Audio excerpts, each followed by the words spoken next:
తండ్రి, కుమార, పరిశుద్ధాత్మ దేవునికి వందనాలు, స్తోత్రాలు చెల్లించుకుంటూ దేవుడి దినమందు మనకిచ్చిన వాక్యము లూకాసు వార్త 21వ అధ్యాయము 15వ వచనం చదువుకుందాం. మీ విరోధులందరూ ఎదురాడుటకును కాదనుటకును వీలు కాని వాక్కును జ్ఞానమును నేను మీకు అనుగ్రహింతును. దేవుడి వాక్యం ద్వారా మనల్ని దీవించునుగాక. మనము దేవుణ్ణి హత్తుకొని జీవించినప్పుడు, మనము దేవుణ్ణి యేసుక్రీస్తు ప్రభుని రక్షకునిగా అంగీకరించి మన రక్షణను కొనసాగించుకుంటూ ఉన్నప్పుడు దేవుడు మనకి వాగ్దానం చేస్తున్నాడు.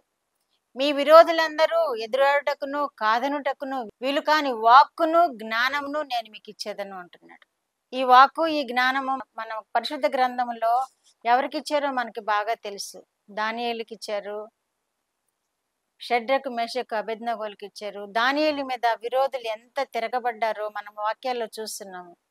ఆయనను హింసించాలని, ఆయన సేవిస్తున్న దేవునికి ఆయనను దూరం చేయాలని అన్ని దేశంలో జీవించినప్పుడు ఆయన విరోధులందరూ ఏ విధముగా ఆయన మీద పగపట్టి కాని మాటలు రాజుకు చెప్పి ఆయన మీద ద్వేషాన్ని ప్రదర్శించాలని, రాజు ఆయనను శిక్షించాలని ఆయన విరోధులందరూ ఏ విధముగా ఆయనను ఇబ్బందులు పెట్టారో, ఏ విధముగా ఇరుకున పడవేశారో మనం వాక్యాల్లో చూస్తున్నాం. అలాంటి ఇబ్బందికరమైన పరిస్థితులను దేవుడు మనల్ని తప్పిస్తాడు. ఎందుకంటే మనము ఆయనను హత్తుకొని జీవించినప్పుడు. దానియేలు ఎంతగానో సేవించాడు. అన్ని జనుల మధ్య జీవిస్తూనే, అన్య పాలనలో ఉంటూనే దేవుడు ఆయనకు తోడుగా ఉండడానికి కారణం ఏంటంటే ఆయన చేసిన భక్తి జీవితమే, ఆయన ప్రార్థనా జీవితమే. యవనస్తుడిగా ఉండి కూడా దేవుని హత్తుకొని జీవించిన విధానమే ఆయనను సంరక్షించింది. ఆ అన్య దేశంలో, అన్య రాజు చేతిలో దేవుడు ఆయనను సంరక్షించడానికి కారణం ఏంటి అంటే ఆయన సేవిస్తున్న దేవుడు బలము కలిగిన దేవుడు, అన్య పాలనలో కంటే విడిపించగల దేవుడు. మన దేవుడు అంత గొప్ప కార్యాలు చేసే దేవుడుగా ఉన్నాడని ఈ దానియేలు ద్వారా మనం తెలుసుకోగలుగుతున్నాం. అందుకే ఈ వాక్యం దేవుడు మనకి తెలియజేస్తున్నాడు. యేసు ప్రభు వారి మాటలు తెలియజేస్తున్నారు. మీ విరోధులందరూ ఎదురాడుటకును కాదనుటకును వీలు కాని వాక్కును జ్ఞానమును నేను మీకు కలుగు చేసేదను, నేను మీకు అనుగ్రహించేదను. ఆయనను హత్తుకొని జీవించినప్పుడు గొప్ప కార్యాలు మనం కూడా చేస్తాం. మన విరోధులందరికీ దేవుడే జవాబు చెప్తాడు, మనం చెప్పకర్లా. మన విరోధుల ఎదుట మనము జ్ఞానము కలిగి నడుచుకునే విధముగా అట్టి జ్ఞానము దేవుడే మనకిస్తాడు. ఎందుకంటే మన విరోధులు ఎవరు అంటే దేవుణ్ణి ఎరగని వారు, దేవుణ్ణి కలిగి ఉండని వారు, శత్రువు, వీళ్ళందరూ మనకి విరోధులు. వారి ఎదుట మనము బలము కలిగి నిలబడాలంటే మన దేవుడిచ్చే జ్ఞానము వాక్కుతోనే మనం నిలబడగలుగుతామని యేసు ప్రభు వారు ఈ మాటలు తెలియజేస్తున్నారు మనకి. మీ విరోధులందరూ ఎదురాడుటకును కాదనుటకును వీలు కాని వాక్కును, వారు ఇంకా మన ఎదుట మాట్లాడలేరు అనమాట, మన దేవుణ్ణి ఎరగని వారు. ఎందుకని దేవుడు గొప్ప కార్యాలు చేసే దేవుడు అనమాట. మనలో ఉన్న దేవుడు అద్భుత కార్యాలు చేసే దేవుడు.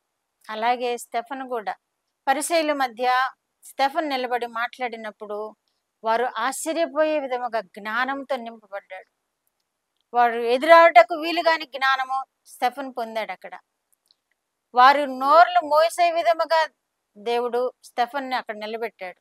ఎందుకని దేవుణ్ణి కలిగి ఉన్నాడు కాబట్టి. ఎదురాడుటకును వీలు కాని జ్ఞానమును వాక్కును మనకిచ్చే దేవుడుగా ఉన్నాడని మనం గ్రహించి ఆయన మీద ఆధారపడదాము. మనము జ్ఞానము కలిగి నడుచుకున్నాము, జ్ఞానము కలిగి మాట్లాడదాము. మన విరోధులు మన మీద అటాక్ చేయకుండా, మన విరోధులు మనల్ని మాటలతో నిందించకుండా, దూషించకుండా ఎదురాడుటకు మనకి జ్ఞానం ఇచ్చే దేవుడుగా ఉన్నాడు కనుక మన దేవుణ్ణి మనం ఆధారం చేసుకున్నాం. మన దేవుని మనం సేవిద్దాము. అప్పుడు మన మీద, మన ఎడల కూడా గొప్ప కార్యాలు చేస్తాడు దేవుడు.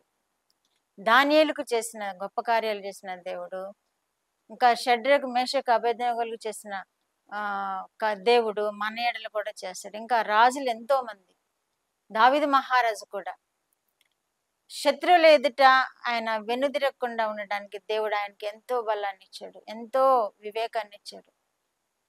ఎందుకంటే దావీదు దేవునికి ఇష్టమైన వాడు కనుక. మనము కూడా దేవునికి ఇష్టమైన బిడ్డలుగా జీవించినప్పుడు శత్రువుల ఎదుట మనల్ని అవమానపడనీయడు, శత్రువుల ఎదుట మనల్ని నిందల పడనీయడు, శత్రువుల ఎదుట మనము దూషింపబడనీయడు. కాబట్టి మన దేవుణ్ణి మనం ఆధారం చేసుకున్నాము. మన భక్తిని దేవునికి ఇష్టమైన రీతిలో కొనసాగిద్దాము. దేవుని చేత ఆశీర్వదింపబడదాం. ప్రార్థన. మా దేవ, మా ప్రియ పరలోక ప్రభువా, మీ పరిశుద్ధ పాదములకు వందనాలు, స్తోత్రాలు. మా రక్షకుడైన యేసుక్రీస్తు దేవా స్తోత్రములు, పరిశుద్ధాత్మ దేవా స్తోత్రములు, ఇచ్చిన వాక్యం కొరకు స్తోత్రములు.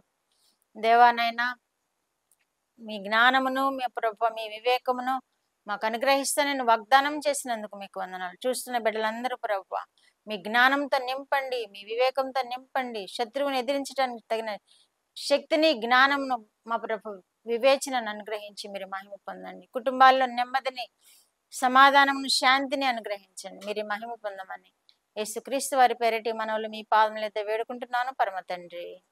ఆమేన్.